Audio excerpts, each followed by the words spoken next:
And we are live. Hey guys, I'm Wolfie, and today we got some latest 49ers news, which is not much, really just 30-day visits of first round possible picks for the 11th pick, and some other news, maybe if some players of like the third round we could possibly get, etc.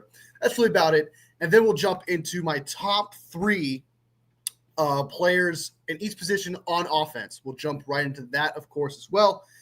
And yeah, that's pretty much it. Today I don't have my water. I actually forgot to get my water. So right now our sponsor today is coffee.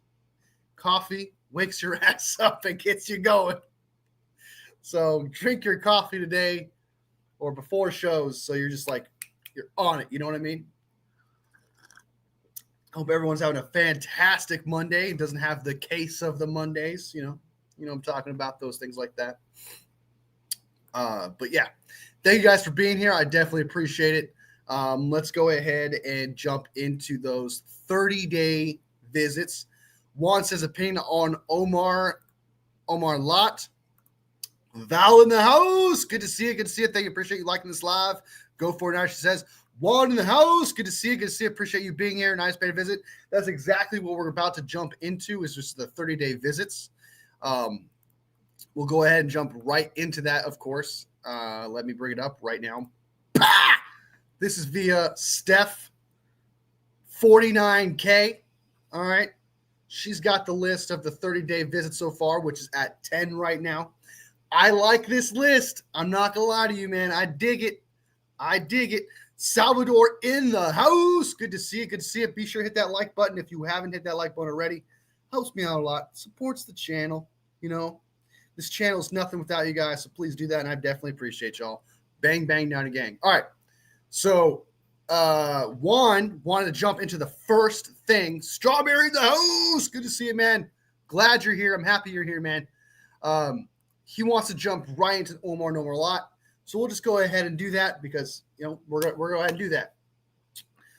I like him a lot. I think he's a good guy. He plays a lot bigger than, because when I first saw him play, I'm like, oh my God, this guy's massive. He's a really good D tackle. I like him better than Alex Collins. And then when I saw his height, 6'2", I'm like, what? 6'2"? My God, he plays a lot bigger than that, man. He's got strength. He's got power. It's been a while since I've actually looked into him. So on top of my head, what I remember from him is actually enjoying him a lot. And I put him at like my top 5 D tackles at one point, especially considering he was like an early third round pick. I thought he was really good, someone that would be very good for this defense. But his size, I'm not a fan of that 6'2" size. Let me double check his size real quick. It's been a while since I've actually looked at his it's been a while since I talked about him, actually.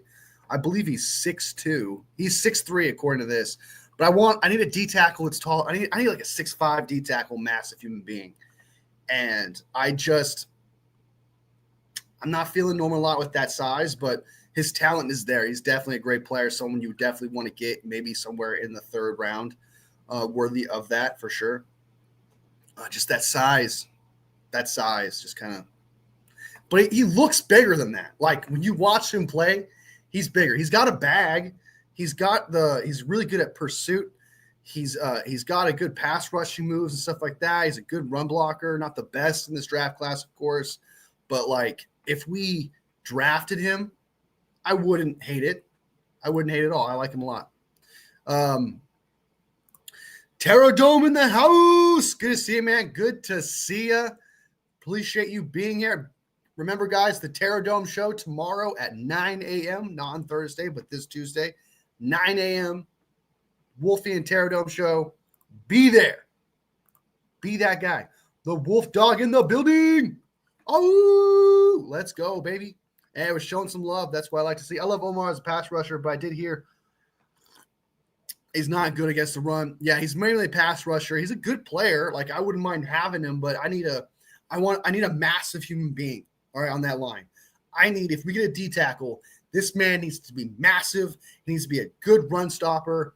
But as for like the talent is there, I just don't like his size. And, that's really the only thing I push back on that. So let's go ahead and jump into the rest of the players. Mike Green, baby. Mike Green, this has become the closer we get to the draft, the more and more in love I become with Mike Green. I love this player a lot, man. I just, after doing a lot of research from other prospects and stuff like that, I kind of got away from Mike Green. Then I recently watched Mike Green. I want this player, dude. If we don't get Membu, it's Mike Green. It's one of those two. Those are my top two prospects at 11. Mike Green and Membu. Those are the two players that I absolutely love, that I absolutely want at 11. Like there's players that I wouldn't be upset if the 49ers got, like a D tackle. I wouldn't be mad. It is a need. So I'm not upset with that. And there are players that are worthy of that 11th pick, right? So it's not the end of the world. They're worthy of it. That's what matters most. Are they worthy of that 11th pick? Yes, they are. They are worthy of that 11th pick. But my two draft crushes at 11 is without a doubt Mike Green and Membu. But it doesn't seem like they're actually going to go after Membu based on there's been no rumors they're interested in him. There's no rumors of, them visiting him or like looking into him anywhere, right? Like at all. And the only time he's ever actually been connected to the San Francisco 49ers is because of it's been like through mock drafts, really. And that's about it. That's really about it. Next up, so Mike Green, man, I absolutely need Mike Green. I need Mike Green in my life. I need some green in my life. Okay. Well, yeah, that's really why he's not going any higher. Yeah. Everybody smash that like button. Beat the crap out of it, man. Beat the living crap out of it. How did I miss that we had a 30-day visit with Landon Jackson? The 30 visits have been heavy in the trenches. I like it, says Strawberry. I do too, man. I like a lot of these picks. I think I like it. I'm a big fan of. Really, there's only two players on here that I don't necessarily like. All right. So let's jump into the next guy, Landon Jackson. I don't like Landon Jackson. If we drafted him, I'd be open-minded, but he's a run stopper, power rushing, 6'6", massive human being kind of type guy. But outside of that, he's not a pass rusher. And I want a pass rush on the other end who can also stop the run. And Mike Green can do that. I want Mike Green. Mikael Williams, I'm going to have myself here. Landon Jackson, a lot of people like him. Like John Chapman's a big fan of him. I know a few other people I've seen from other content creators who are a big fan of Landon Jackson. I'm not, man. I don't see it. I see a stiff pass rusher who is good at stopping the run. He does have he's a really good run stopper. Like he really is. He's very good of setting the edge and power rushing, right? But I don't see the love, the passion that other people have for this player. Like I don't have that passion. I don't have that love for this kind of type of player. If we draft him, like I said, I'd be open-minded, and that's the best you're going to get from me. I'll be like, okay, clearly Landon Jackson's going to be a second-round pick. If we got him at 43, whatever, I guess I will just live with it type thing. I'll probably pout, okay? There'll probably be a little bit of pouting, but I'll be a little open-minded about the idea of Landon Jackson. I definitely would not be ecstatic about the idea of Landon Jackson. I'd much rather have Jared Ivey, who's also 6'6", massive human being, who sets the edge and is way more finesse in his pass rushing ability. He's a true pass rusher with run stopping ability, and that's kind of someone I'd rather have. I'd much rather have Jared Ivey there instead of Landon Jackson, 110%. I think Landon Jackson's way overhyped. I don't understand the love for that guy. So Juan says, as long as we don't draft Shamar Stewart, same here, man. For sure. If we don't get Shamar Stewart that first pick, I'd be Jesus, criminy cricket. I'd be super upset. Larry Krueger wants Shamar Stewart at 11. I saw recently today, or was it yesterday? I can't remember what it was. Larry Krueger had like his top 4 guys at 11. I think, I can't remember what they were, but I know one of those 4 guys was Stewart. He had Nolan, Grant. Oh, who do you have? Jalen Walker. And then he had Shamar Stewart. I'm sorry. No Shamar Stewart. I don't understand. It almost frustrates me. I'm not going to lie to you. It's his opinion. He's allowed to have his opinion. You know me. Everyone's allowed to disagree and stuff. But it almost frustrates me that he likes Shamar Stewart because he's literally the opposite of what he preaches about a player. He literally preaches the opposite of that. So it's like, why do you like this guy when you straight up say that you like production? He has the worst production of all first-round prospects in this draft class, possibly second and third. And yet you think he's worthy of the 11th pick just because he's athletic? It irritates me, and it shouldn't. It really honestly shouldn't. He's allowed to feel that, but maybe it's just because I absolutely hate Stewart. Maybe it's because I value his opinion on some level because I do like him as a content creator. Maybe that's what it is. But there's just something about someone mocking Shamir Stewart to the 49ers that just grinds the shit out of my gears, man. He's not worthy of the 11th pick, dude. I'm scared. I'm glad that he's not on this list. I'm glad the 49ers so far have not brought him in for a 30-day visit. Looking at this list, he's not on it. Thank God. Charlie says, I've also heard the 30-day visit with Jalen Noel and Terrence Ferguson, but I haven't seen it verified anywhere. I think Noel's on this list, isn't he? He's not. Okay. So far it's 10, and this was at 11. This was at 3:15 today, so quite recent.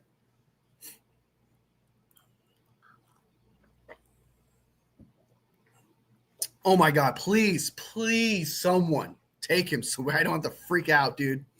My heart's going to race. It's going to race. Be sure to hit that like button, guys. If you haven't hit that like button already, I really appreciate it. Wi-Fi in the house. Good to see you, man. Appreciate you being here. We need Wi-Fi, man. How am I supposed to be on the internet? So I appreciate you being here. If you weren't here, I couldn't be on the internet, man. Thank you. At least the 49ers don't have to worry about drafting a kicker. They've already spent their ticket, man. Is Mikel even a scheme fit? Yeah, he's a scheme fit. I mean, he's got decent size, and he's a pass rusher. He can run stop too as well. It's just he's young. He's 20 years old. He's going to be 21 in June. And I believe he's got like 1 year of full starter potential. So it's really just he doesn't have enough tape on him like as a full-time starter. He's 6'5", 265. So yeah, he's got the size. He's got the he's a scheme fit for sure.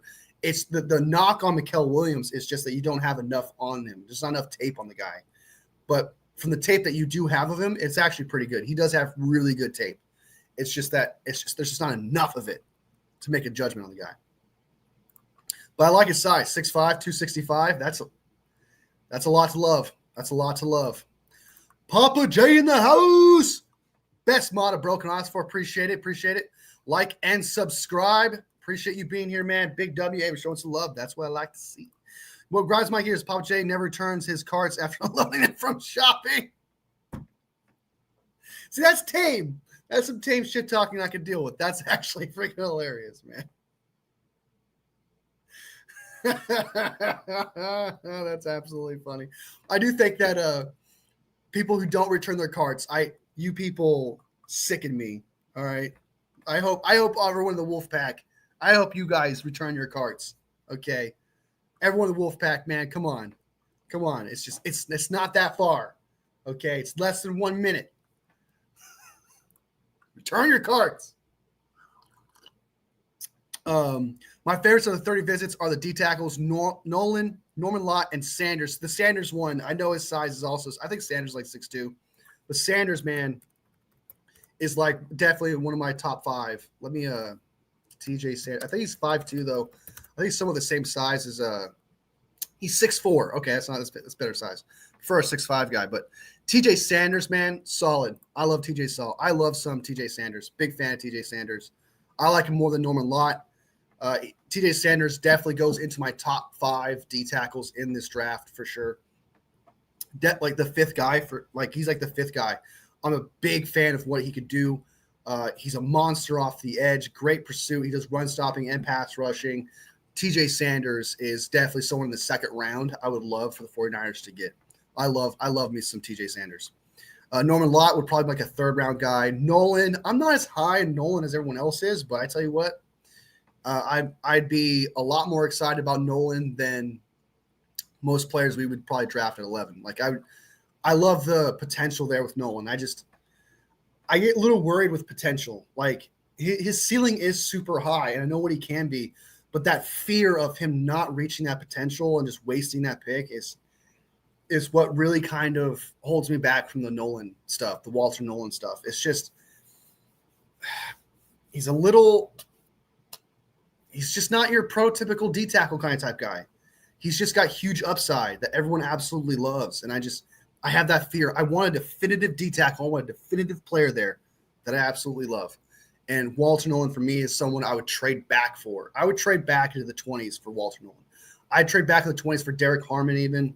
You know, Kenneth Grant, you need to get the best run-stopping D tackle, which is Kenneth Grant. Fills in a major need, and he's worth a first-round pick. So I can see why you would reach a little bit for someone like that at 11. But I'd much rather get like Mike Green. Wolfie, you sound like me whenever I see a cornerback mock to the 49ers at 11. Dude, I swear to God, man, I love Will Johnson, dude. But we don't need a corner. We don't need no corners, man. All right, we need corners in later rounds. Get some free agent corners that are still available. There's still a few out there that we can get to fill in that third corner spot. It's just the disrespect. It's not just – I'd much rather the 49ers draft a corner than Shamir Stewart, like 110%. There's much worse players the 49ers drafting at 11 than corner, for sure, like, right? But, like, if you have an opportunity to get someone to fill in a major need and he's worth the 11th pick, why would you even do that? And also, it's the disrespect of Lenoir. It comes with the disrespect of Green, right? It just mocking a corner as if like that's a major need. Come on, man. Come on. Glad to see you're feeling better. There's been a really bad stomach bug going around.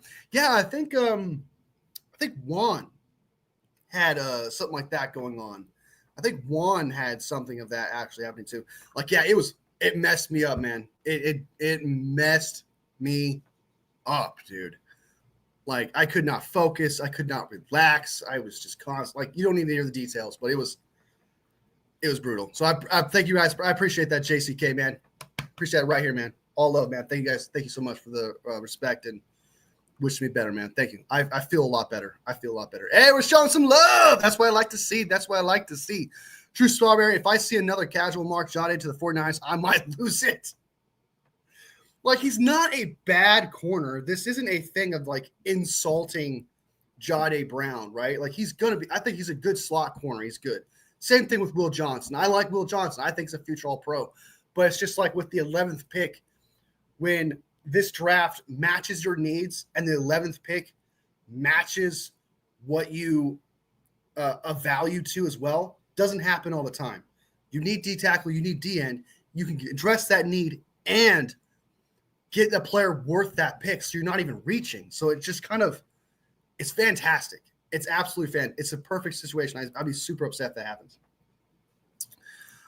If we can get Sanders at 75, that would be awesome. Oh, dude, he's definitely going to go in the second round for sure. I can't see Sanders going out of the third.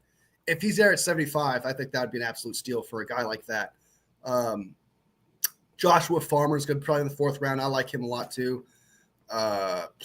Jared Ivey, I've heard, is falling down draft boards. I would like him there. Big fan. Hey, Josh, says Papa J. Niners don't need their draft picks. Their Lord and Savior Mike Jones has arrived. Oh, my God. Invader 49er, who's a huge Larry Krueger fan, right? He's a huge – I've seen him around Larry Krueger. I've seen him around all over the place. This guy is a well-known 49ers fan that invades – everyone gets his Invader 49er, invades all kinds of lives. He's calling me a loser, which everyone's entitled to opinion. I'm not going to be everyone's cup of tea. That's okay. He's probably defending his man, Larry Krueger, which I respect. I don't talk shit, Larry Krueger. I like Larry Krueger, but, we all have our type of guy. Appreciate you coming in here supporting the channel regardless, Invader. Appreciate it. Yep, Juan, yep, especially when you hear reasons like, well, they lost more to free agency. Do people not realize that this is why they drafted Green in the second year? Exactly, dude. Strawberry spitting hot fire, man. Spitting hot fire. when I hear that, well, they lost Ward to free agency, I'm with you, dude. I'm 110% with you. I'm deeply confused. I'm like, wasn't Lenoir like statistically a top 10 corner last year? Am I tripping? Right? Was Green not one of the best starting corners last year? Like as a rookie? Like what is going on, man? Like you must really believe in freaking Evan Anderson at D tackle or Gross Matos at D end. You must have a lot of faith in those guys. Because it's just weird to me to think that like you have other positions of need that there's like no depth there, but yet you think that the third corner spot is way more dire. Blows my mind. Absolutely blows my mind. They knew they were going to lose either Ward or Lenoir free agency, and Green was always a replacement. Exactly. They prepared themselves. For the future. Did a great job as that. Yep. That's kind of what made me, even though Ward was going to be gone regardless with the whole, personal issues and stuff, which is understandable, they prepared themselves. And I like that. I like that they did not mess around and they knew what they were going to do. It kind of makes me think, and this is kind of an idea. This is really just an assumption, by the way. There's no fact to this. This is kind of just something that just pops in my head. What if Ward told the front office, hey, man, this happened to me. I don't want to come back. I don't want to be here, stuff like that. So I'm just letting you guys know to prepare for the future that I'm not going to come back and stuff like that because of this reason. And so the 49ers knew, like, okay, we can't mess around with Lenoir. So let's lock him in. Maybe that happened. That's just an opinion. There's no fact behind that. Maybe there's truth to that. Maybe I could be right about it, but it kind of makes you think that maybe Ward went to the front office and helped them get in front of it, saying, "Hey, I'm not coming back." So maybe you want to lock him down because it was weird. Like it came out of the blue, right? Like the signing of Lenoir came out of the blue. It was random. It was so out of character for the 49ers. Kind of makes me think that maybe Ward went to the front office and gave him the heads up. It's possible. I thought I was going to have to go to the ER last month with whatever messed up my stomach. It's no joke. Yeah, it's brutal what's going around town, man. I'm glad you're feeling okay, man. I'm glad you're feeling okay. I'm glad you made it. I drink a lot of water, soup, Pepto-Bismol, got through it. Glad you're feeling better, JCK15. Hey, we're showing some love. That's what I like to see. That's what I like to see. Laughing at Invader 49er. He is a legend, man. Legend. Thinks I'm a loser, though, man. You see 49ers, but not me. I'm a moderator, sir. Are you a moderator? My bad, man. Hey, I'll recognize you next time I see you, Wi-Fi. My bad, man. My bad. Well, like I know the Invader is like he's very consistent in lives and stuff like that. So if I missed you, man, no disrespect. I appreciate you being here. He's like, I've been a moderator. I'm a moderator, man. That's funny. I had the flu back in February. Was dead to the world for like a whole week, and then I had a cough that didn't go away for like 6 weeks. Not fun. Yeah, the flu is brutal. Absolutely brutal. Yep, and it was actually smart. Yeah. A lot of draft picks last year weren't meant to replace free agent losses. Mustafa for Hufanga, Pooney for Banks, Green for Ward, and Guerendo for Mason. Yep. I think Guerendo is solid. I love Guerendo's future. Big fan.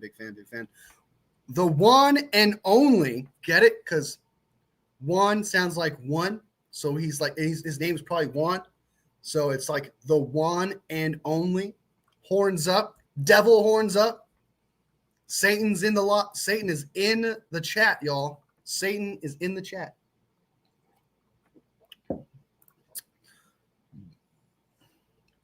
Invader was just on CG talking shit about his podcast too, so don't feel bad, Wolfie. In fact, you should feel privileged. I do feel like I'm not going to be everyone's cup of tea, man. It doesn't bother me, man. I feel honored that a man of his stature, someone who's a legend among 49ers like comment sections and lives, to bless my chat, man. I respect it, man. I'm all for it. Some people, man, not going to be everyone's cup of tea, man. It's not going to be everyone's cup of tea. Sadly, you're not the only one and one only. You're like, hey, man, I'm a one too. We're going to have to fight it out and battle it out. Smash that like button or you'll be the next one to stomach flu. Smash it. Beat the crap out of it, y'all. Raiders says Raider Joiner. We got another Raider fan. Or is that Raider Ryan? Is that Raider Ryan? Or is that actually another Raiders fan? Welcome. Welcome to the stream if you're a new Raiders, man. You be the second Raiders fan in the house. Appreciate you.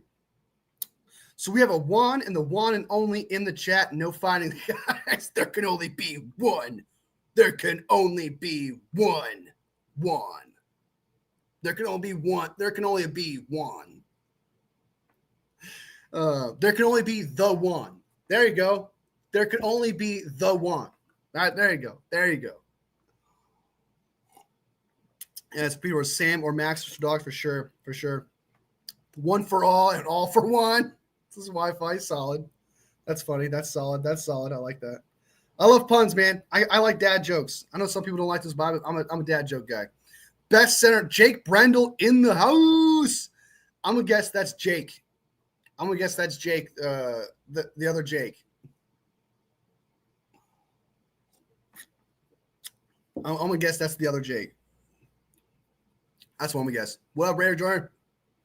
Oh, I know one very common name, especially Latino communities, like the most popular name in the world is Muhammad.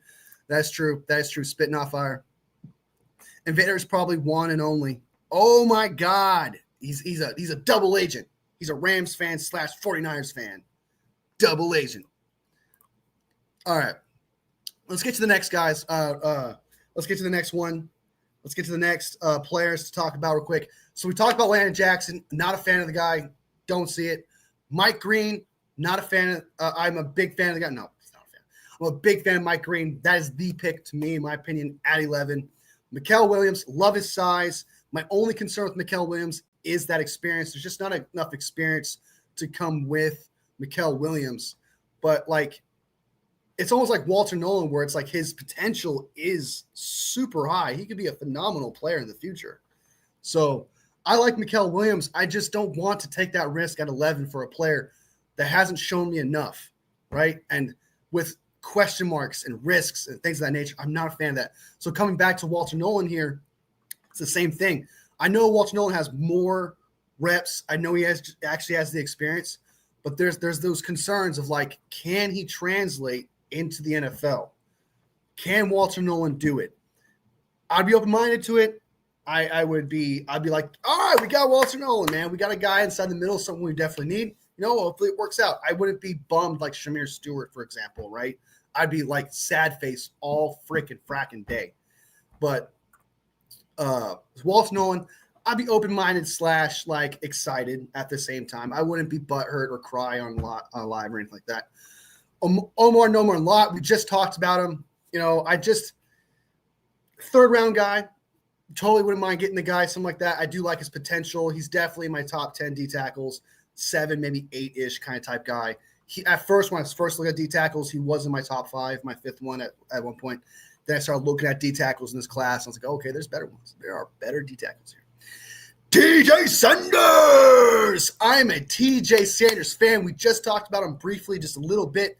Someone I absolutely love a lot. He's like my 5th D tackle in this draft. He's going to go in the 2nd round, though, however. But if we can get him, if he's there at 75, there are a few players at 75 that if I'm the 49ers, it'd be tough. It'd be so tough to make decisions because there's a lot of players that could potentially be there. There's some wide receivers I like. There's running backs I like. There's tight ends I like. There's offensive linemen I like.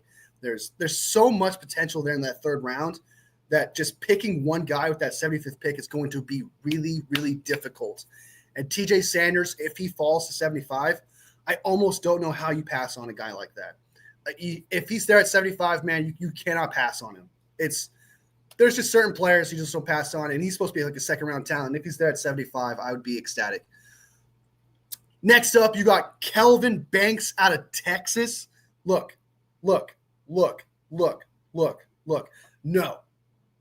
No. Would I rather have Kelvin Banks than Shamir Stewart? Yes. And yes. But Kelvin Banks, man, I don't see it, dude. I don't see it. When I watch him play, man, He gets lost sometimes. Some say, oh, he comes from an outside zone scheme, though. He didn't look very good in it. He didn't look very good in that scheme, in my opinion. Right? And then I've seen multiple like third rounders in this draft beat him multiple times. Those players that are going to go in the third round are going to be starters in the NFL. So that means he's going to get beat by other players. I'm not a Kelvin Banks truther. I would much rather go anywhere else other than Kelvin Banks. But thank God I'm looking on the bright side. At least it's not Shamir Stewart. At least Shamir Stewart is not on this list. That's a bonus. What's really sad on this that's not on this list is what's his name? Membu. Membu not being on this list is kind of sad. Not gonna lie. All right. Let's see what we got here. It's a couple comments. That name is just one in a million. I see what you did there. He may not want to be in this chat. We don't say nice things about him here. I guess I don't have to worry about what I say to Jake in the chat because I know he can't block me. Oh, shit. Josh, oh, yeah. Georgia players are proven. Sometimes, man, you know, you're not wrong. Like they're in a tough school and things of that nature. But experience matters, and I'm just not sold on players like that. I'm just not sold on the inexperience regardless, right? You're not wrong as in, like, they do go against, like, most of the toughest schools and stuff. But there's a reason why, like, not every single player is drafted from the Georgia, right? And every player kind of comes with their caveat. Georgia players are proven, but there is a caveat to these players where they just don't have that experience. They have one good year, which is great, but I need to see more from these players, man, especially at the 11th pick. Someone maybe second pick, third round, second round, whatever, late first. You could take shots on players like that. But 11th pick, man, you need a proven commodity. So, yeah, I need to see that. I like Walter Nolan at 11. Man, I'm just not sold. CG, great job on the interview today, bud. Hey, CG had an interview. Check that out, guys. CG had an interview with a player. For sure. Show him some love. Check out his channel. Hi, OG CG, not OG. Hey, you could be CG OG. OG CG. OG CG Rogi. Val, don't feel bad. I've actually called him CJ live on YouTube instead of CG. CGI. Get it? CG high is CGI. See what I did there? See the dad joke I did there? Is it because is it Wolfie because you look wolfish? Do I look wolfish? I'll take that, man. No, it's just my nickname that I've had my entire life since I've been just a child. Everyone's called me Wolfie. If you want to, you can call me my other nickname, which is Wolfie. Some people add like a little French to it. Wolfie. You can call me Wolfie if you like, or Wolfie, one of the two. Wolfie is just kind of the nickname I've always had my entire life. My best friends, all my friends call me Wolfie. It's just kind of stuff that's always stuck to me. It always stuck with me my entire life. But yeah, Eraser J, of the players on this list, Nil is my favorite at 11, says Strawberry. Wi-Fi got that Hugh Jackman look with them sideburns. Does he? I see the W and that's it. Oh, you're talking about me. Oh, no, I got a beard, man. What are you talking about? That's a beard, homie. Sideburns. Shot in the heart. Ugh. With that one.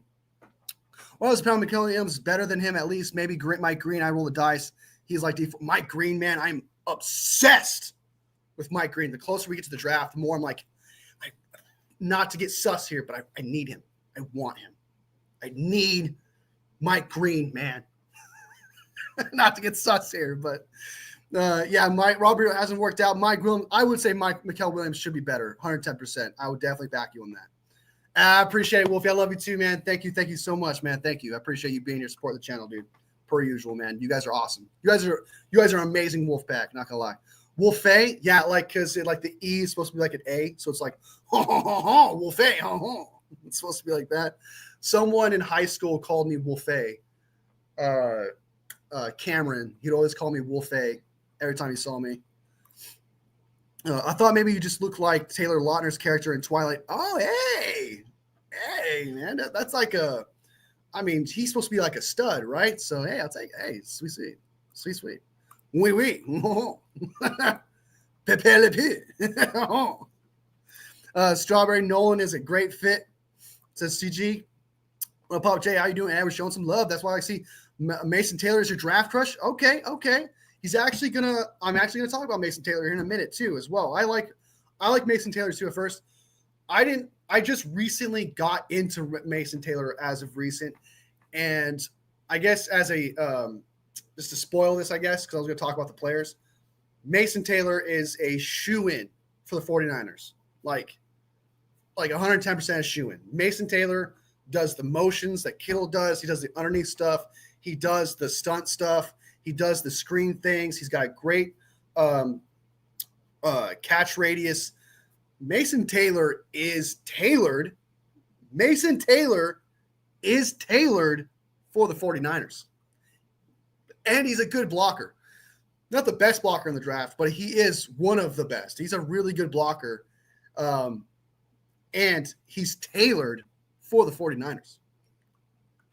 See what I did there? CG Ruler's in the building. I have shown some love. That's what I like to see. He's a very reliable target. He's a good tight end. It's a very deep tight end draft class. It's almost like a can't miss kind of type thing. Is Miles Frazier a fourth rounder? I confused with Wyatt Williams. I have no idea. Yeah, Miles Frazier is the fourth rounder / fifth rounder kind of type guard. I guess we'll just go ahead and jump into the next player. Miles Frazier from LSU. Very good pass protector. He is a phenomenal pass protector. He can handle stunts really well, and he also pancakes people who try to catch him off guard. He's an absolute beast. However, he's not the greatest run blocking guy. That's his knock. His knock is literally just his run blocking. It's not the greatest, but his pass blocking is phenomenal. And we need somebody like that who can help protect Brock Purdy. And if this guy can master his run blocking ability, he's without a doubt a day one starter. If he can figure that out, Miles Frazier from LSU is one of my draft crush offensive linemen, not just because I believe in him and I like what he can do, right? I like him a lot because his value. You can get a guy who could potentially be a starter, has really good pass protection ability, has really good football IQ, and instinct when it comes to stunts. In the fifth round, you can get a guy like that. I'm a big fan of Miles Frazier, and I like that they're looking at him. Big fan of Miles Frazier on this list. Next up, you got Jalen Conyers. This one, I feel like almost every 49ers fan, I know Terradome is like, yeah, baby, let's go, because he's a Conyers guy. I recently checked him out. I'm now a Conyers guy. I'm hooked on him too. From the research that I've done, though, based on Conyers, though, is that they say that either he has a phenomenal game or he's not that great in another game, meaning he's not consistent. Like he's not very consistent in games from the research that I've done, which would make sense because he's all the way in the 6th and 7th round. And when you watch him play, he's actually really good. Like he's not, based on his measurables and stuff, he's not the most athletic guy in the world, like in the draft, but he's up there. Like he's still athletic to an extent. He's good ball catching radius. He's good route running. I think his blocking, based on the research I've done, is okay, right? It's not the best in the draft. But, like, if you're asking for a 6th, 7th round target who could potentially be an absolute steal in this draft, right? Conyers is that guy. This dude is an absolute stud, right? And his only knock from what I've seen has been consistency. And with the 49ers, with Kyle Shanahan's system, I bet you they can figure him out and make him consistent every single year in and year out. If that's really the biggest issue with the guy, I think they can figure that out. Conyers, 6th, 7th round, if you can get a guy like that, I think that's an absolute steal in my eyes. Next up, this is my favorite tight end in the draft. I absolutely love Harold Fannin Jr. from Bowling Green. I cannot get enough of this tight end. When I watch him play, my giddy meter just shoots off the boards. I get super excited just watching every single play. He is the best receiving tight end in this draft, bar none. He's a grown man playing against kids, it seems, when he plays. I understand it's Bowling Green. It's not like Georgia or, LSU or, Michigan or stuff like that. But you can see it, man. You see this guy is made to play football. He has the instincts. He has the talent. He has the adjustment. He finds the holes when he needs to.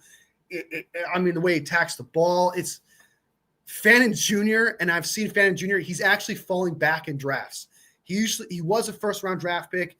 Then he was a second-round draft pick. Now, as of late, I'm seeing him in the third round, fourth round even. Fannin Jr. This is my favorite tight end in the draft.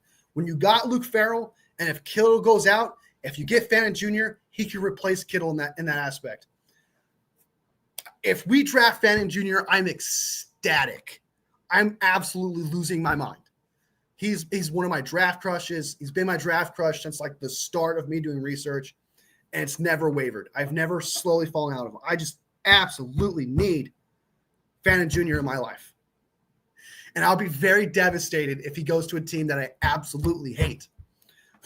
If he goes to the Cowboys, Seahawks, a division rival, for example, or like that, I'm be like, okay, I hope I'm wrong.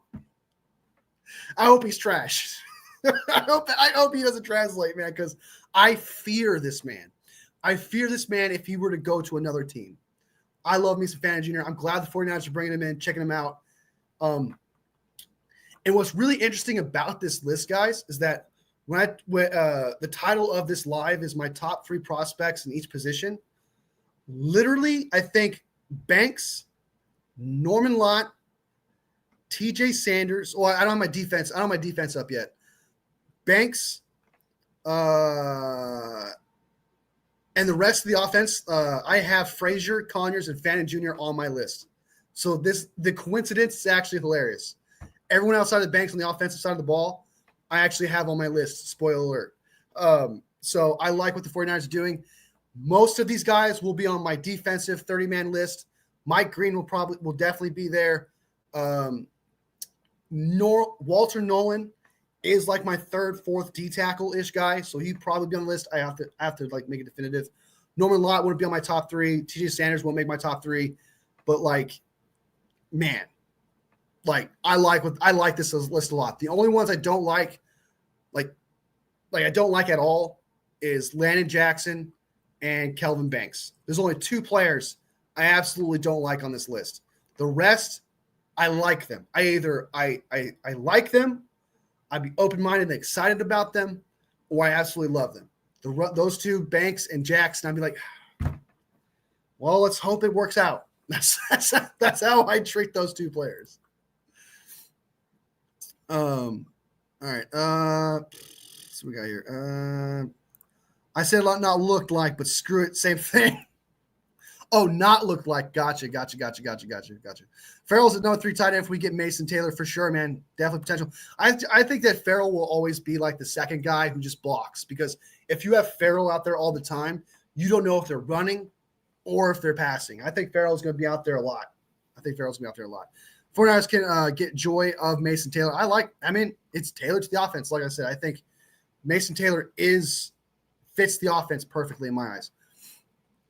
Can't take it back down. No, you can't. I wouldn't mind Miles, the value for the pick, 138, 47. Exactly. I wouldn't mind that kind of general area. I think he has potential to be a starter date. Potential. It's just his run blocking is the issue. Outside of that, man, he does everything else great, I think. And he also gets lost behind Emory Jones and Will Campbell on that line. He gets kind of lost in there. I think he's lost in the mix, or I think he'd be a lot higher. So Donovan Jackson is my favorite offensive lineman. That is also Jason's favorite player is Donovan Jackson. He likes Donovan Jackson a lot. He thinks that in the next 5 years, he's going to be considered probably the best guard in the NFL, which that says a lot. I think that says a lot. But I like Membu. If we're talking offensive line in general, Membu is my favorite offensive lineman. My second favorite, it's kind of a caveat here, would be Josh Simmons, if not for his injury. If he didn't have his injury, he'd be my number 1. But I love me some Josh Simmons. If he can get back to normal, he's the best tackle in this draft, hands down, bar none. Guard-wise, Donovan Jackson, Booker, and Savea Nia. or all three of those guys, I have them in the same tier, and they are day one starters, dominant guards. Those are the three guards I think are in the same tier. I don't know who's going to be better than the other, but if you put Savea on at guard, if you put Booker there at left guard, if you put Donovan Jackson there at left guard, I think they're on the same tier, and they're day one starters. So I like all three of those guys. I really don't know if they separate each other. I don't think they separate from each other, though. I actually like Tate Rutledge as a guard, and he's got a hell of a mullet. He does. I was actually researching guards today, and I saw his picture. He does have quite the mullet too. I haven't seen his play though yet, so I can't make a judgment on a player like that. Connor's Swiss Army. He's got it. He's got it. Rivaldo Fairweather is a sleeper from Auburn. I never heard of that guy. I'm not gonna lie to you. Conyers would be great value, like 5th or 6th round. Definitely. The 49ers do a very good job of finding their gems. They do. Rutledge with the mullet. He's badass. 110%, man. 110%. Conyers, incredible value, the 6th round. Compliment to Kittle. I think so too, man. I mean, it's huge upside. Like, if he doesn't work out, fine. It's not the end of the world. 6th, 7th round pick. Can't put it together, whatever. But, like, if he does put it together, it's not like some average tight end you got there. You got a starting guy there, I think. Either, to me, when it comes to Conyers, I think he's going to be a phenomenal tight end, or he just couldn't put it together, one of the two. And I think someone like that with this 6th, 7th round pick, solid.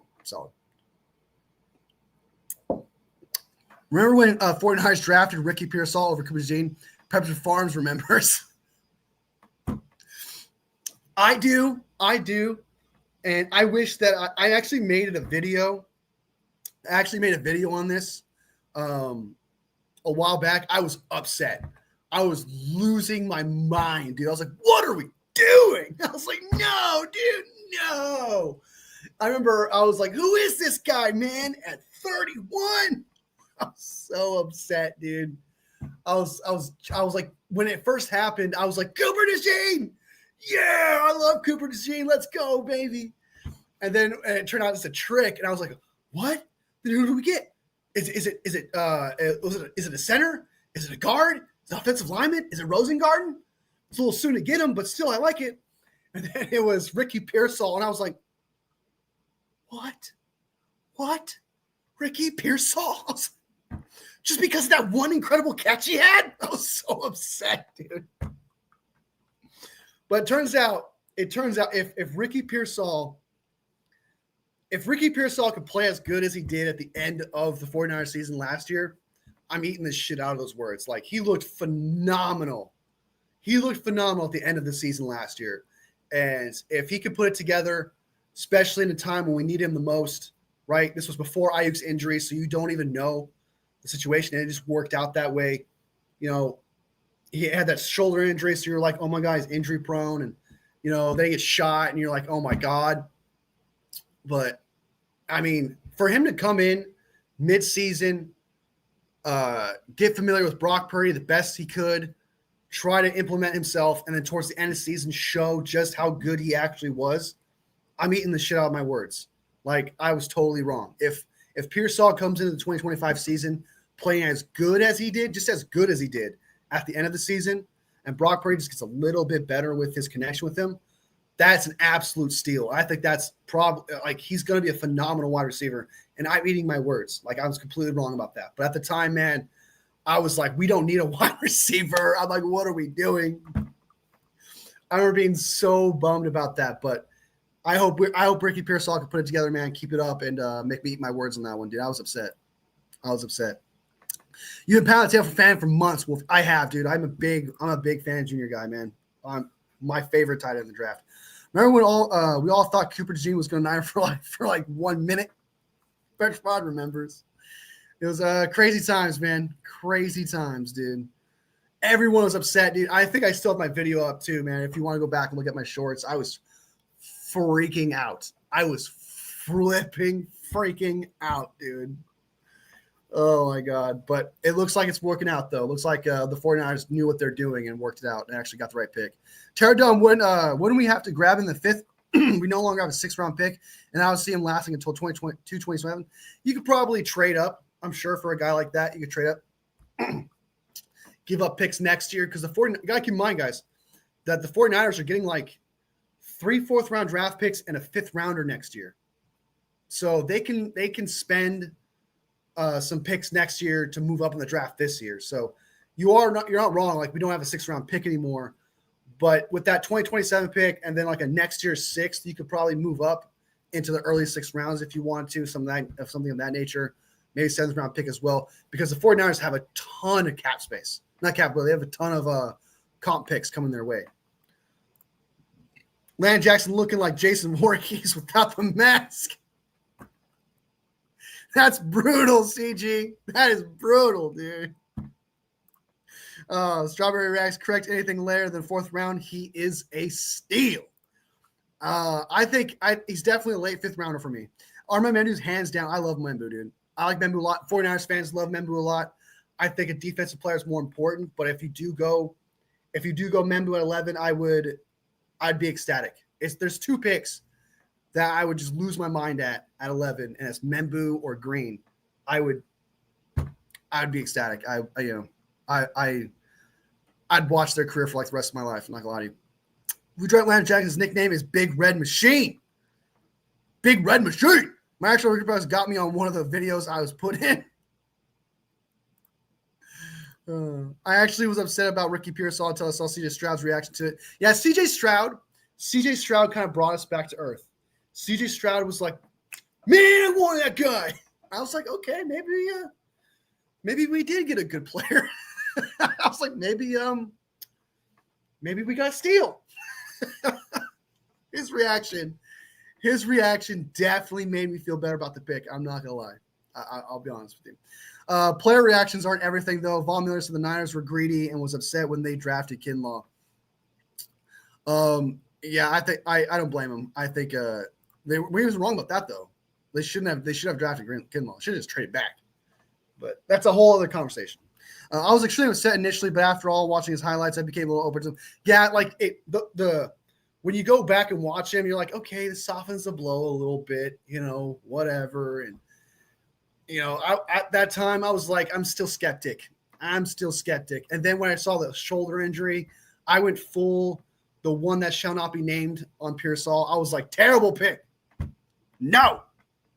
He has that shoulder injury, and they drafted him anyway. I went full the one that shall not be named, Voldemort.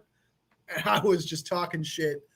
But after when he got shot, I kind of pulled back a little bit. I was like, the man got shot, so I'm not going to talk shit anymore. The man almost died and stuff like that. He's got enough on his table. I'm not gonna add that on his table. So I'm a backup.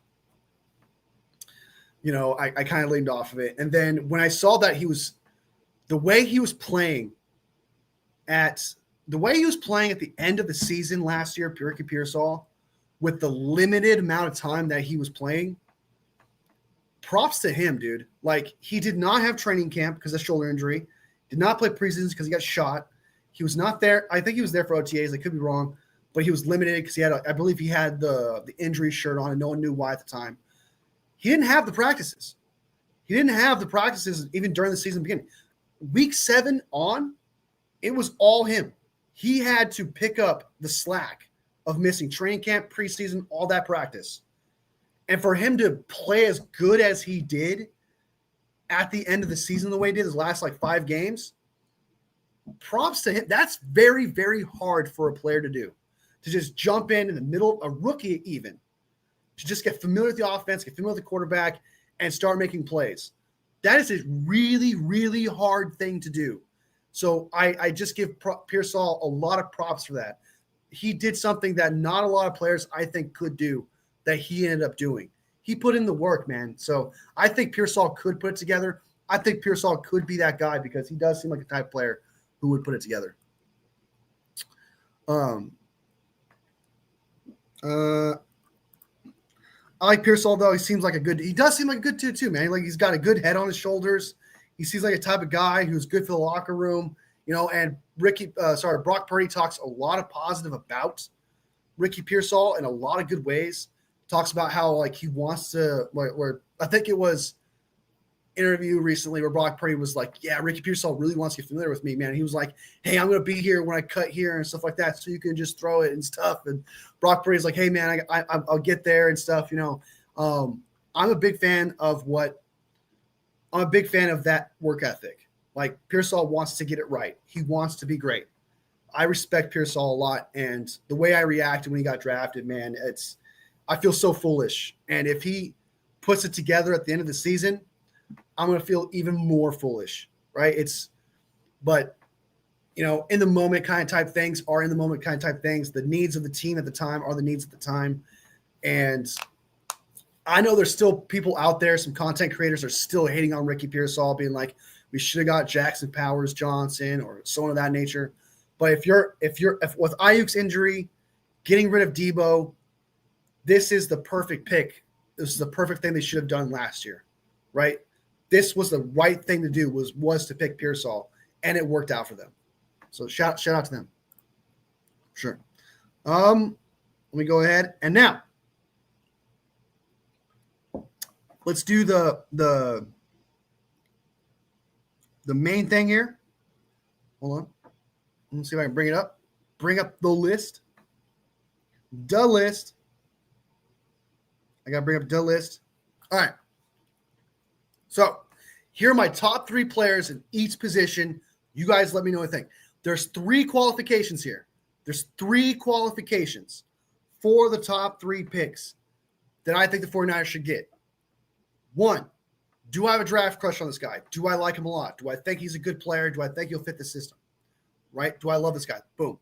The second one, I just said it, which was to fit the system. Does he fit the system? Would Kyle Shanahan be able to use him? Is it a position of need? And third is value. The value is important. So you're not going to see Genty on this list. The reason why you're not going to see Genty on this list is because we're not picking him at 11, right? We're not moving up to get him. If he's there at 11, we're not drafting him, right? So he's not going to be on this list. But I want players that are going to – I'm talking about players that the 49ers can get. The 49ers can get at a great value even, and do they fit the scheme? So if your player's not on here, don't be upset. Don't be upset. All right, running backs. Number 1, Cam Skattebo out of Arizona State. That is a 49ers favorite. That is a guy who's a 49ers fan. He screams 49ers player.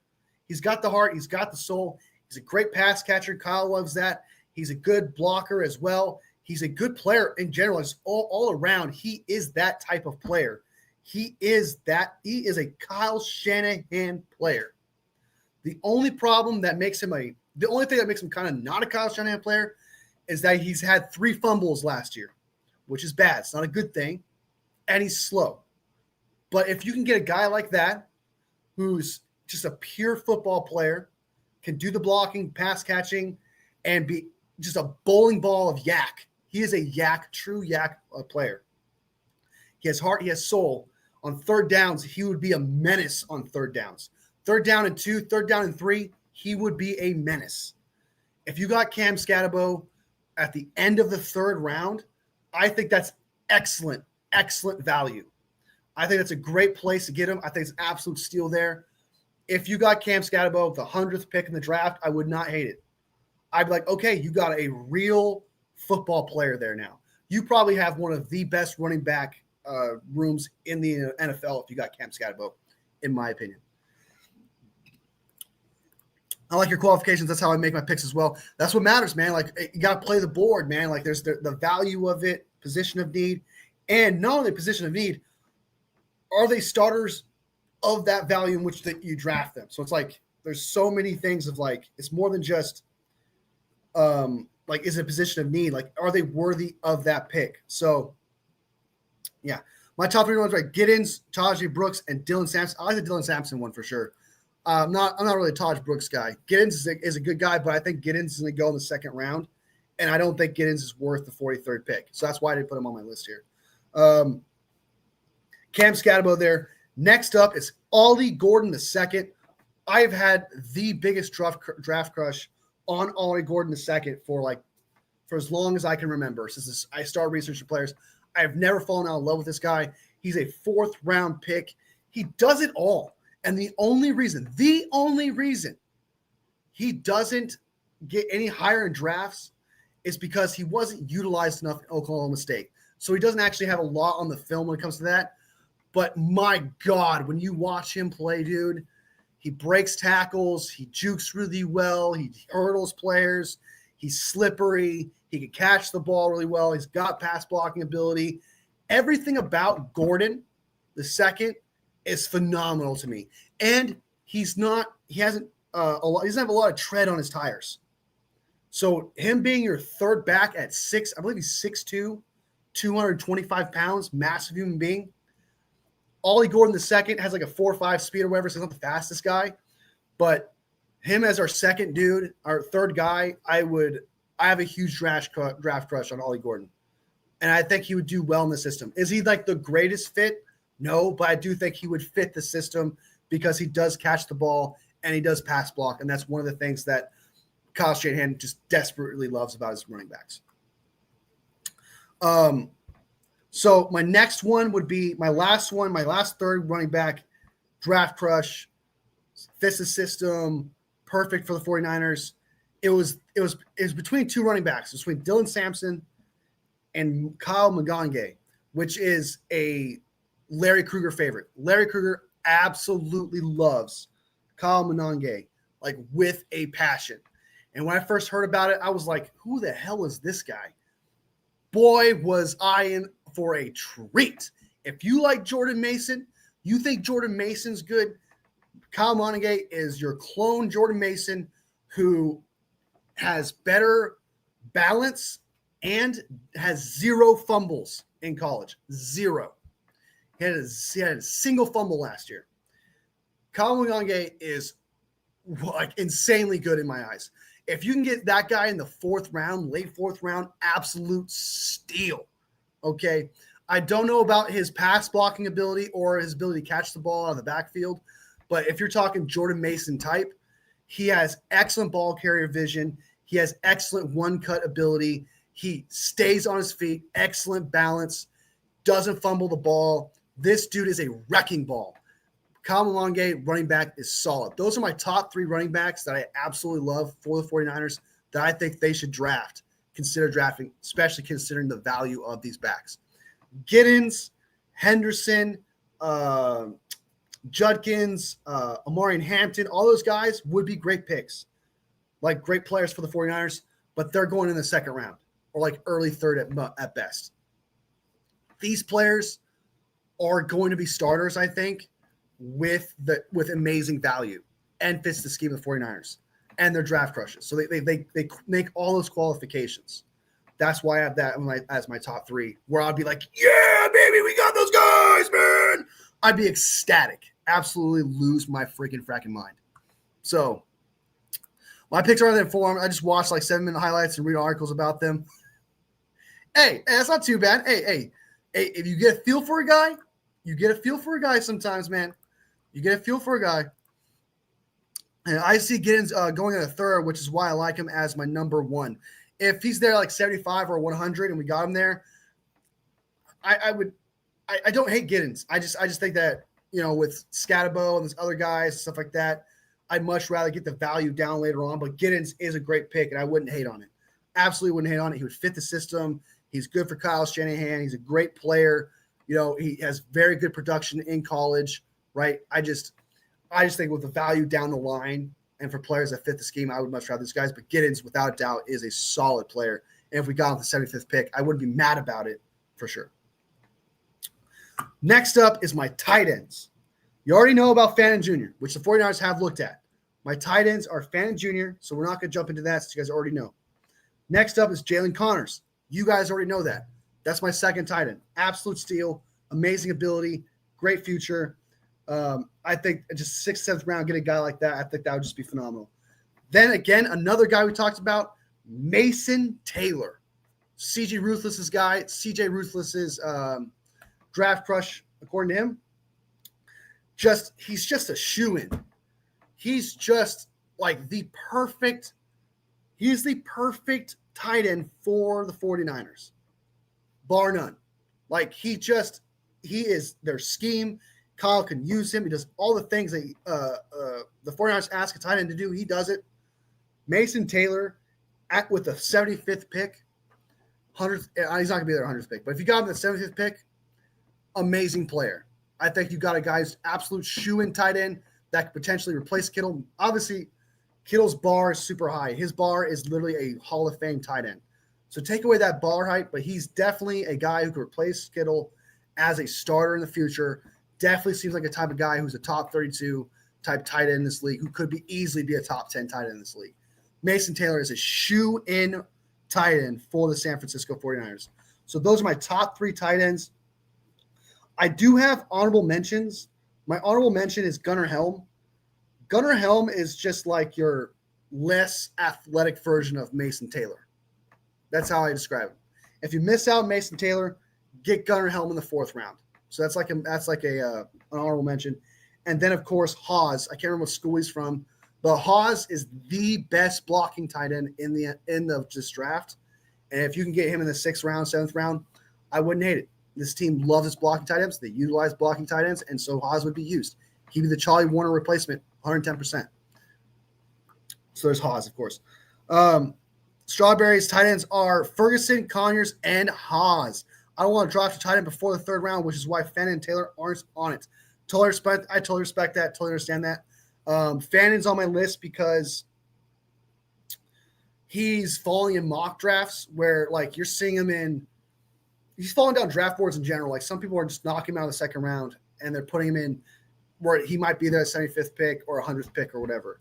But I totally get what you're saying. Like, I agree with that. And I like your list. Like, I have Haas as an honorable mention. He's the best blocking tight end in this draft, like, bar none. Conyers, love his upside. Ferguson, I'm not the biggest fan of Ferguson. Next up is wide receiver. This is interesting. This one's interesting. I have honorable mentions for wide receiver. This one was so hard to pin. This was the hardest one to pin down into 3 players. I found this like the hardest thing to do. Wide receiver honorable mentions are Xavier Restrepo from Miami.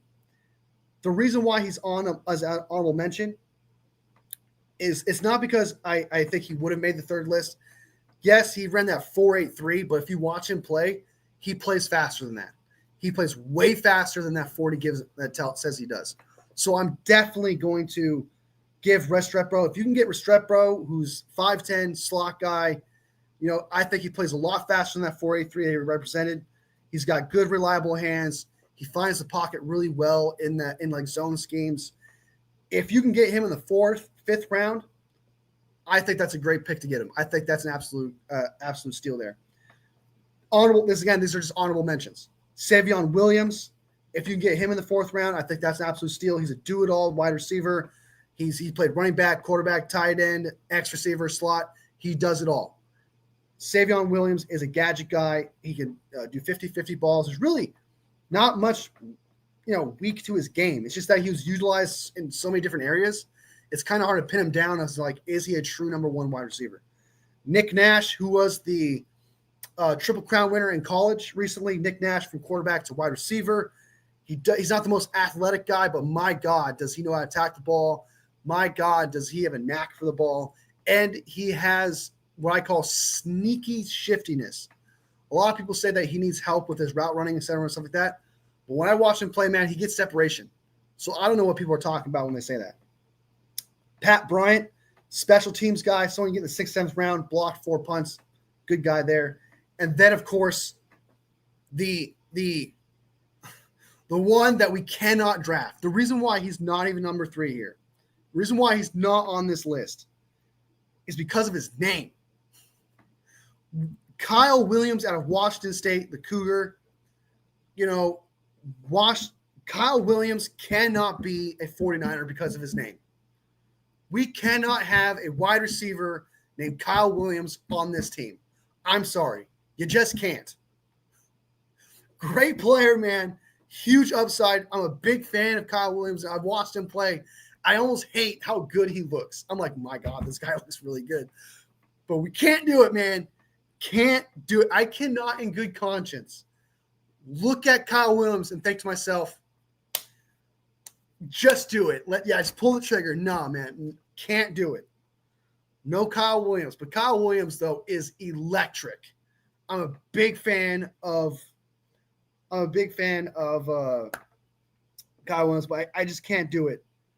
I just can't in good conscience draft Kyle Williams. I just can't do it.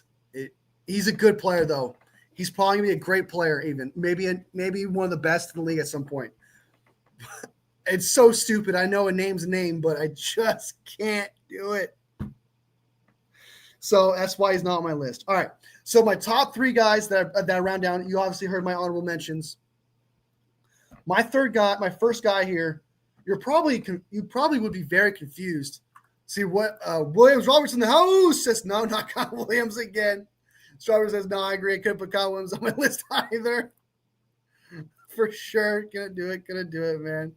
There's literally tape of him. I know he looks good, man. He looks good. I'm not saying he doesn't, but you just can't do it. You just can't do it.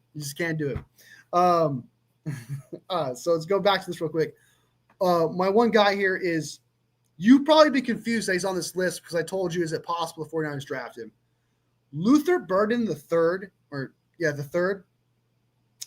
is falling in mock drafts. Luther Burden III is falling in draft boards, from what I've heard. If Luther Burden's there at 43, he is my number 2, 3 wide receiver in this draft. He is Deebo Samuel with wide receiver ability. He's got the yak ability. He can do everything you asked Deebo Samuel to do, but with actual hands, with actual separation. Like, Luther Burden to me, would be an absolute upgrade. I think he's a day 1 starter. He's a phenomenal player. I'm a huge Luther Burden fan. I want Luther Burden so bad that I gave Larry Krueger shit for the 43rd pick of taking Trey Harris. I was like, that is absolutely stupid. Don't do that. Don't take a wide receiver with the 43rd pick. But he thinks that Trey Harris is the best wide receiver in the draft. So I'm kind of being a hypocrite here. I'm pointing it out. All right. Luther Burden, if he's there at 43, I'd consider it. I would absolutely consider Luther Burden there. I fracking love Luther Burden. And if he's there at 43, man, I almost think you just cannot pass up on that guy. Cannot pass up on that guy. And he's falling in drafts. That's the only reason why I think we could potentially draft him. That's why I have him on this list. Next up, and I think I just saw 49er Meter in the house. Anshul in the house. T-Mac clears Luther. No, he doesn't. T-Mac doesn't watch film. T-Mac does not watch film. He doesn't like to watch film. He doesn't watch football. He doesn't like football, man. He doesn't like football. So Luther Burden, without a doubt, my guy there. I know you don't care if he doesn't. You're an Arizona guy, so you're going to defend your Arizona guy. But you need to watch football. You need to watch film. You need to be able to do that. That's how you get better. He's holding himself back from being an actual true number 1 player, and then people are going to take advantage of that. So he could be better, man. He's not the best wide receiver in this class, man. If he's not watching film, he might be the best wide receiver in college. But when he goes up against grown men, actual talent, probably not. Probably not. Sorry, man. T-Mac has fallen in my draft. I would still draft him. Like, if he fell to 43, that's definitely someone still worth taking at 43. But I have Luther Burden ahead of T-Mac now. But let's go ahead and continue on. My second wide receiver, based on value, based on fit, based on my draft crush, my second guy is Strawberry's second guy. My second guy is Strawberry's second guy. Josh Beck out of TCU. Puka Nacua. Puka Nacua type wide receiver. Reliable hands. He can catch in traffic. He jumps up to tax the ball really, really well. Plays excellent in the slot. He's a perfect slot guy. Deep ball dude. It's a little like when you see him, you're shocked that he's 6'1". When you look at him, you're like, this guy's 6'1". He looks a lot smaller than 6'1", but he has excellent ability to catch the ball. He's got reliable hands. He's always aware when the ball comes his way, and he picks the right spot in the zone to get the ball. He's got excellent route running. I see Puka Nacua when I see Jack Beck from TCU. That guy is an excellent wide receiver, and he's projected to be a late second, early third round pick. That means he could be there at 75. If you got Jack Beck at 75, I think that's a steal. I think you got a number one wide receiver potentially at 75. Jack Beck is one of my favorite wide receivers in this draft. Next up is it's kind of funny that 49ers, you guys are naming my guys. I like both guys from Iowa State. I'm actually about to name a guy from Iowa State. It's not Noel. It is Jaden Higgins from Iowa State. Holy crap. Holy freaking fracking crap, dude, is this guy good. With, like, if you watch the quarterback underthrows Jaden Higgins, and Jaden Higgins' adjustment to the ball is phenomenal. His ability to adjust the ball is insanely good.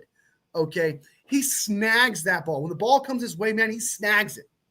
He's a snagger, right? It's just, he just grabs that thing, dude, and he just goes, right? 50-50 balls. He has like the perfect body control and adjusts his body to the perfect spot in that situation, in red zone. His ability as an X wide receiver, his route running, his stutter step is phenomenal.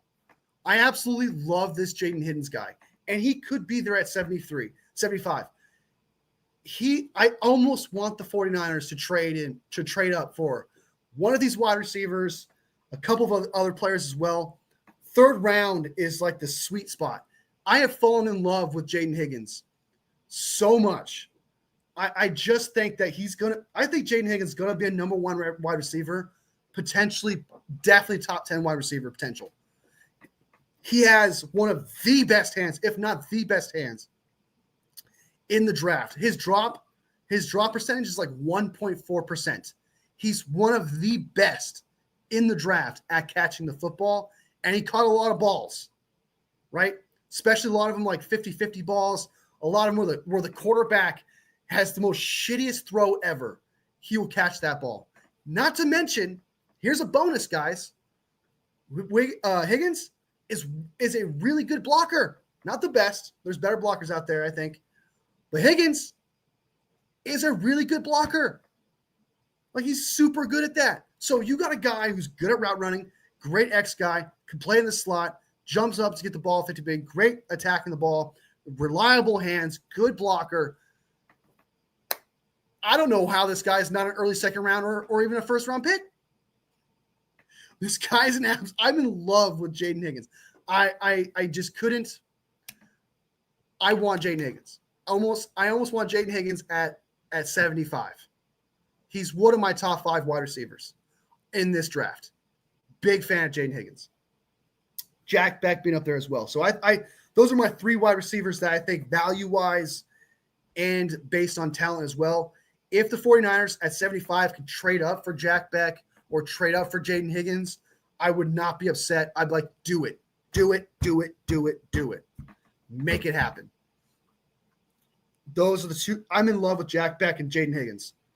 Like, those are my 2 favorite wide receivers so far in this draft. Like, I absolutely love them. So, T-Mac's definitely the best wide receiver in his class. He's in his English class. My favorite wide receiver is Condre Lambert-Smith. I never even heard of that guy. I never even heard of the guy. I don't really want the 49ers draft wide receiver until day 3, so all my picks are like day 3 picks. No, I respect it. Like, they don't need another wide receiver, right? But it's just like these 2 wide receivers, Jack Beck and Jaden Higgins, are just sometimes a player is just so good, or just a player you've loved so much where it's like, yeah, you need D tackle. Yeah, you need D end. You need guard. But you're like, what if Ayuk is not, what if Ayuk doesn't play? It doesn't come back. He's not the same. Like, what if that happens? You're just kind of convincing yourself to get a wide receiver in the 3rd round that are these 2 players. I just think that Jack Beck and Jaden Higgins are just I know I could be crazy. I could be like, why would you do that when you have more pressing needs? I just, if you match with how well he would fit with the 49ers, these players, their talent and their value and the draft crush, it's almost worth it in my eyes with these players, with these two wide receivers. But I know why you picked these players back here. I know why you picked Dante Thornton, because Dante Thornton's super fast. He's going to be there in the 4th round, no doubt. So is Elijah Badger. Like, you did a good – that's like the smart thing to do there for sure. I like what you did there with those players as well. I mean, I want the 49ers to pay Jennings, so drafting wide receiver early doesn't make sense unless you plan on running tons of 4 wide receiver sets. Well, you don't know if Ayuk's going to come back and be the same player. That's why you have Demarcus Robinson. Juwan Jennings, I don't think you're going to be able to pay Juwan Jennings again. I think Juwan Jennings is gone with Pearsall there. Unless Juwan Jennings wants to take a pay cut or if Juwan Jennings has a down year or whatever, I actually don't expect Juwan Jennings to be back if he's asking for top dollar wide receiver money, which I don't see why he wouldn't if he has another phenomenal year like he has recently. So if you have your backup wide receiver in Jay Higgins or Jack Beck, you're solid, right? And the 49ers you have Juwan Jennings, Pearsall, Ayuk Kadona's coming back there. Jaden Higgins would be your 4 potential 3rd wide receiver out there. So there are – you can kind of work with that. You can work with that. I think wide receiver is not the biggest need. And like I said, it's a lot of convincing myself that getting that guy in that 3rd round that's like Jaden Higgins or Jack Beck with that 75th pick, I think would be an absolute steal, right? But you would fill in concerns with the Ayuk situation. Also, I don't think Juwan Jennings is coming back. If Juwan Jennings has another phenomenal year, he's going to want top dollar money. The 49ers are not going to be able to pay that. So why not have a guy back up behind Juwan Jennings just in case? So I don't think he comes back. I don't think if Juwan Jennings, we're not going to be able to pay him $30 million, $35 million. It's just not going to happen. So those are my running back, tight end, and wide receiver. Real quick, I got to bounce. I got to make dinner. I got to take my dog for a walk before it gets dark. So I'm going to go ahead and just give you my offensive lineman just real quick here. I'll get you guys' opinions as well. Offensive tackle, Membu, of course. Membu at 11. Don't hate it. Something you should do. He plays guard, plays right tackle, both needs. Do it at 11. Wouldn't hate it. I'd love it. That or Mike Green, of course. Next up, I only have 2 tackles, Membu and Holland Pierce. I don't like the rest of these tackles. I'm sorry. I don't like Connerly. I don't like Emery. I don't like Ursary.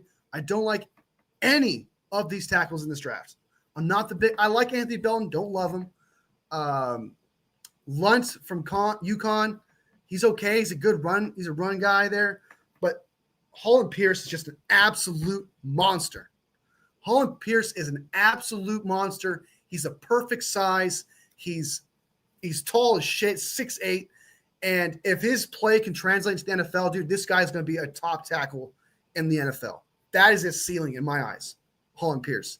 Holland Pierce is in the 4th round. You get a guy in the 4th round like Holland Pierce who could be your future left tackle, because he could be. This Holland Pierce, to me, oh my, I'm gonna keep track of this guy. Well, if the 49ers don't draft him, I'm gonna see where he goes, and I'm gonna keep an eye on him. Because I think maybe not this year, Holland Pierce might not be ready.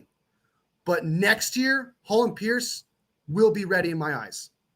I think Holland Pierce is a future tackle. So I'm not going to judge him on this year if he were to play. I'd wait until next year. Holland Pierce is he's my guy, man. I love me some Holland Pierce. He's an absolute giant. He is a giant. He has incredible wingspan. I think he has 38. He's like 37 or 38-inch arms. He has long-ass arms, dude. He is a dominant force. He pancakes people. He's athletic, too, as well, man.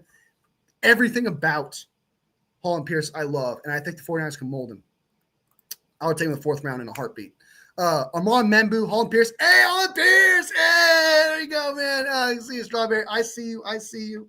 Number 3 is Charles Grant. I just looked at Charles Grant, like, right before I came on. I haven't done enough research on the guy to really give you a judgment on him, but I would almost put him there at that 3rd spot. on an early. I haven't done enough research on the guy yet. I literally just saw like just the highlights of his one video. Haven't done enough tape on him yet. But based on his highlights, man, if his play can translate into the NFL, if his play can translate from the weak school that he went to, my God, that guy's gonna be really good at his job. Like just based on highlights, though, I haven't seen like other people break him down because there's other people out there that have broken down his play and stuff like that. I haven't looked at his production, et cetera, yet. But just based on highlights alone, and that's why I didn't put him on the list, he looks really good. Like he actually looks like a bona fide starter, potential future starter. Like he looks really freaking fracking good. So it really just depends upon what I see there.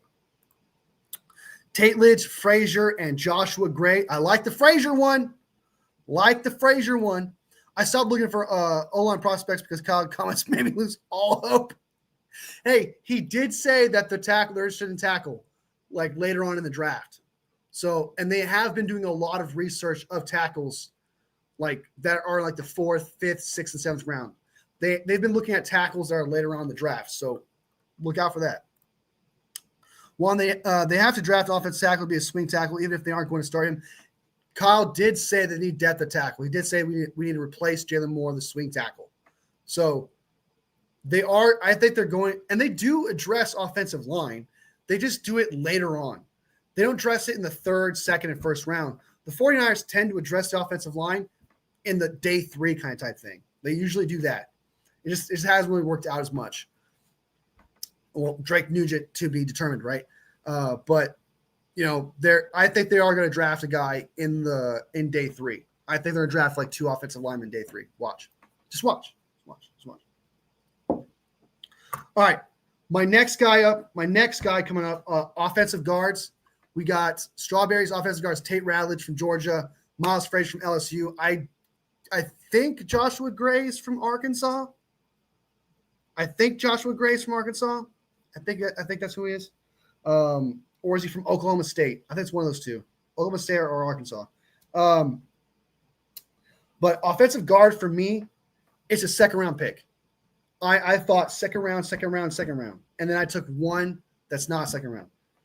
My honorable mention here is Tyler Booker. You're probably thinking to yourself, Tyler Booker, he's not going to be there at the 43rd pick. I know. But there's a reason why he's an honorable mention. There is a world where I could see the 49ers, if Tyler Booker were to fall like the 29th, 30th pick, knowing that guard is an issue, I could see them trade up potentially for the guy. That's why he's an honorable mention. I can see the possibility of potentially trading for the best, consensus guard in this draft, Tyler Booker. So I have him as an honorable mention. Next up, my 43rd pick, I got Jonas Avea, who's a tackle that would be a dominant guard, and Donovan Jackson. Those 2 guys, same tier. I look at them as the same player almost. They do everything fantastic. Absolute wall, great on stunts, dominant, pancakes people, great in the run, athletic, great in the pass protection as well. I think both those guys are day 1 starters, dominant starters at that. And if they did that the 43rd pick, I would be ecstatic. Now, to kind of change up, my 3rd guy is Miles Frazier. I talked about him earlier. I think Miles Frazier is an excellent pass protector. He does really good with stunts, etc. But my only knock is that run, his ability to run block. If he can fix that 4th, 5th round kind of type guy, get him with the 138th, 147th, 160th pick or whatever, Miles Frazier, I think they got a great project, someone who can actually potentially be a very good guard in the NFL. Miles Frazier. So I got Jonas Avea, Donovan Jackson, Miles Frazier, and then my caveat honorable mention is Tyler Booker. So those are my offensive players top 3 in each position going to NFL that match either scheme, draft crush, can the 49ers get them, and is it good value, right? So all those like qualifications kind of come into play, right? Because for example, I would love for Ashton Jeanty, but that's not happening, right? Or Tyler Warren, even I wouldn't mind him as well, but that's not going to happen. I also don't even think he's worth the 11th pick, so that's just not going to happen. And he's also potentially going to be like, you get the gist. So those are the qualifications for all those players. I would definitely say that wide receiver was the hardest one. Wide receiver was and Strawberry made a great point where it's like it's not the biggest need in the world, right? It's really honestly not. But I just found the value of Josh Beck and Jaden Higgins and potentially losing Juan in the future if he's going to want a bigger contract and not stay for a discount. It'd be a good replacement. It just felt so wrong to remove Jaden Higgins and Josh Beck from the lineup. I was like, they to me are future starters. Like they're actually legit wide receivers. And at 75, I think would be an absolute steal. Like a genuine steal at 75. That's why I put them there. But you're not wrong, definitely. Joshua Gates was saying, okay, that's right. That's right. Good point. There's a couple. There's Clay Webb, I think, is one of them is from. I don't know. But yeah, Joshua Gates, I've kind of seen his name at the back end of the draft. And they could get him late 5th, 6th. If he falls to 27, I'm snatching him up. Joshua Gray. I think he's a center, right? I think Joshua Gray is a center. I didn't do any centers just because I don't think that's happening. I just don't think that's happening. That's why I didn't do center. Good job, Wolf. I like him. Hey, I like your picks too, man. I like your picks too. You and I, man. You and I, for the most part, we were on the same level, brother. We were on the same level. I'm not gonna lie, for the most part. All right, guys. I have to bounce. I have to make dinner. I have to take my dog for a walk. Thank you guys so much for being part of this conversation. I had an absolute blast, man, talking about draft prospects, players that we love, talking about who the 49ers visited. Just in case you guys haven't seen it yet, this is the list so far of the 49ers that have done 30-day visits. We'll definitely do more of a dive as they use up their 30-player visits, their 30 for 30, I guess is another term for it. We'll definitely dive into it more. Get an idea. It definitely seems like they're paying attention to edge, D tackle, 2 offensive linemen and 2 tight ends. So they are paying attention to the trenches. This is trenches. So they know what their problem is. They're definitely going out there and they're figuring it out. And before I go, tomorrow at 9 a.m., the Wolfie and Terra Dome Show. At 9 a.m., we're going to have a blast, man. We're going to talk 49er stuff. I'm sure he's going to want to talk basketball stuff. So if you like basketball stuff, we'll talk about that for a minute. We talk sometimes movies, for example, man. That's, casual conversations, just having a great time. That's usually what we do. And I would absolutely love for you guys to be there and be part of the conversation. And I want to point this out real quick. I don't ignore your comments. I always see your comments. But when I have a co-host, it's kind of hard to cut him off and then just bring you guys in the conversation to put your comment up. But I promise you, I try to get your comments as soon as possible. I try to get you guys involved in the conversation as soon as possible and stuff like that. I don't ignore you. I promise. You guys are there. I see you guys. You guys are absolute ballers. Best Wolfpack of Broken Ass for it. Thank you guys so much. Papa J, best mod of Broken Ass for. I appreciate you. Salvador, peace out, man. Thank you so much for supporting the channel. You two won. Great conversations, man. Big fan of you. Same thing, Strawberry. Love your list, man. We got that chemistry. Man. Appreciate you supporting the channel. William Roberts, as always, thank you so much for joining. Make sure you support the channel. 49ers Media, man. It's got T-Max, the '1 guy, dude. He's got the guy he's got the guy that doesn't watch film. I'm just giving him shit. But 49ers Media is a great guy, man. Check him out. He's got good content, good guy. Make sure you check him out. Val in the house, big thank you so much for being an OG, supporting the channel as always. CJ Ruthless in the house, supporting the channel. I appreciate you. JCK, thank you so much. You're awesome, man. I loved your vibes, man. Today was really cool. Same thing with Wi-Fi, man. Wouldn't be here without you. Just saying, Wi-Fi I wouldn't be live right now without it. Invader 49er. You may not be a fan of me, man, but I appreciate you coming in, supporting the channel, commenting, man. Big deal. Terra Dome in the house. Appreciate you coming in here, man. Supporting your boy, as always. Can't wait to do the show with you tomorrow. Raider Joiner. Raiders. Appreciate you coming up in here. Support the channel per usual. What else we got? And that's everyone. Thank you guys so much. You guys are the best.